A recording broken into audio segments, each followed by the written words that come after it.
اب ان آیات میں اہل جہنم کے لیے جو بدترین سزائیں ہیں اللہ تعالیٰ اس کا ذکر کر رہا ہے کہ دنیا میں جب ان کو اس طرح ہلاک کیا جائے گا تو اس کا یہ مطلب نہیں ہے کہ اب دنیا کے عذاب پر بات ختم ہو گئی، بلکہ آگے عذاب کے نئے نئے جہان ہیں، ان کے آگے ایک ایسا ماحول ہے کہ جہاں ان کو پینے کا پانی بھی میسر نہیں ہوگا۔ پینے کا پانی انسان کی عام ضرورت ہے اور پانی کے بغیر انسان کا رہنا محال ہے۔ اہل جہنم کو پانی دیا جائے گا لیکن وہ کوئی ایسا پانی نہیں ہوگا، بلکہ قرآن کریم کے دیگر مقامات پر اس کی تشریح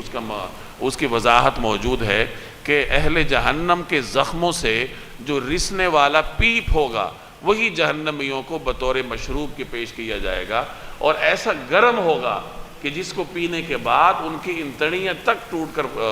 کٹ کر باہر آ جائیں گے، الیاذ باللہ۔ تو اس قسم کا عذاب ان کے لیے جہنم میں موجود ہے۔ وَيُسْقَىٰ مِن مَّاءٍ صَدِيدٍ، اور اسے پینے کا پانی پلایا جائے گا، يَتَجَرَّعُهُ، وہ اسے گھونٹ گھونٹ کر کے پیے گا، وَلَا يَكَادُ يُسِيغُهُ، اور اسے ایسا محسوس ہوگا کہ وہ اسے حلق سے اتار نہیں سکے گا۔ آدمی جب کوئی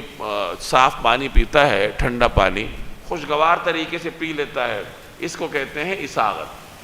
یسیغ الماء کا مطلب کہ ایک آدمی پانی پی لے اور سہولت کے ساتھ پی لے۔ یہاں فرمایا جا رہا ہے کہ اہل جہنم کو جو پانی دیا جائے گا کھولتا ہوا ہوگا، پیپ والا بدبودار ہوگا،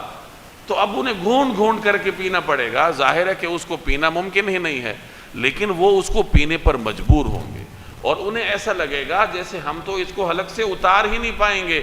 لیکن انہیں ایک ایک گھونٹ کر کے وہ پانی گویا کہ حلق سے نیچے اتارنا ہی پڑے گا، کیونکہ ان کے پاس اس کے سوا کوئی اور چارہ کار ہی نہیں ہوگا۔ تو یہاں اللہ تبارک و تعالی نے جہنم کی کچھ سزاؤں کا ذکر کیا ہے کہ ایک سزا یہ ہے کہ انہیں اس طرح کا پانی دیا جائے گا، اور جہنم کے مختلف سزائیں ہیں ان کے لیے۔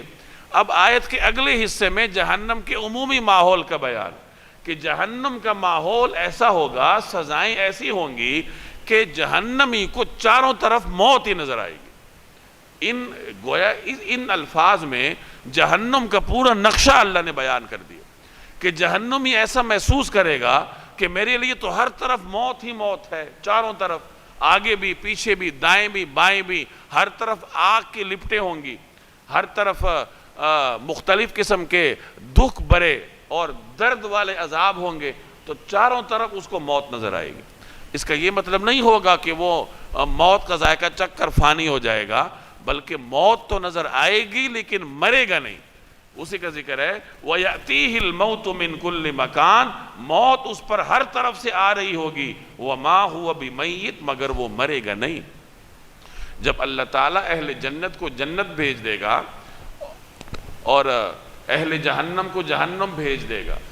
اب اس کے بعد جنت اور جہنم کے درمیان موت کو ایک مینڈھے کی شکل میں لایا جائے گا اور اسے ذبح کر دیا جائے گا۔ جنتیوں اور جہنمیوں کو پیغام دیا جائے گا کہ اب جو آدمی جس حالت پر ہے تو وہ اسی حالت پر ہمیشہ ہمیشہ کے لیے رہے گا۔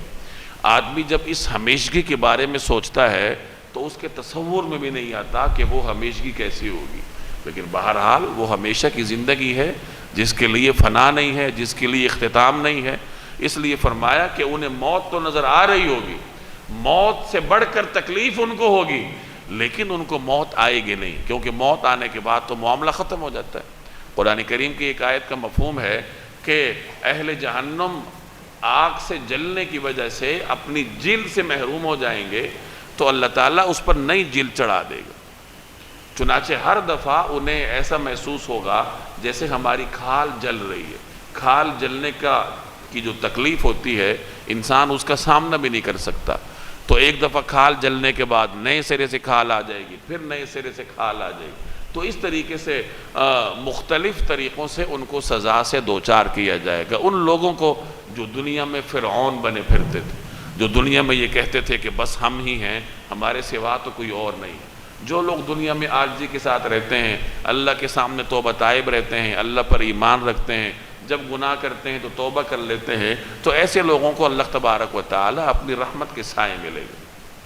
وَمِن وَرَائِهِ عَذَابٌ غَلِيظٌ، اور اس کے آگے ایک اور سخت عذاب موجود ہوگا۔ یعنی ایک عذاب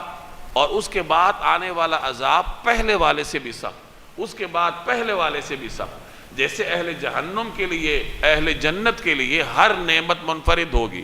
ہر پھل کا ذائقہ الگ ہوگا، اسی طریقے سے اہل جہنم کے لیے ہر عذاب کا دکھ، ہر عذاب کا جو درد ہے، اذیت ہے، وہ الگ طریقے سے ہوگی۔ تو ان آیات میں اللہ تبارک و تعالی نے جہنم کا پورا نقشہ بندوں کے سامنے بیان کر دیا،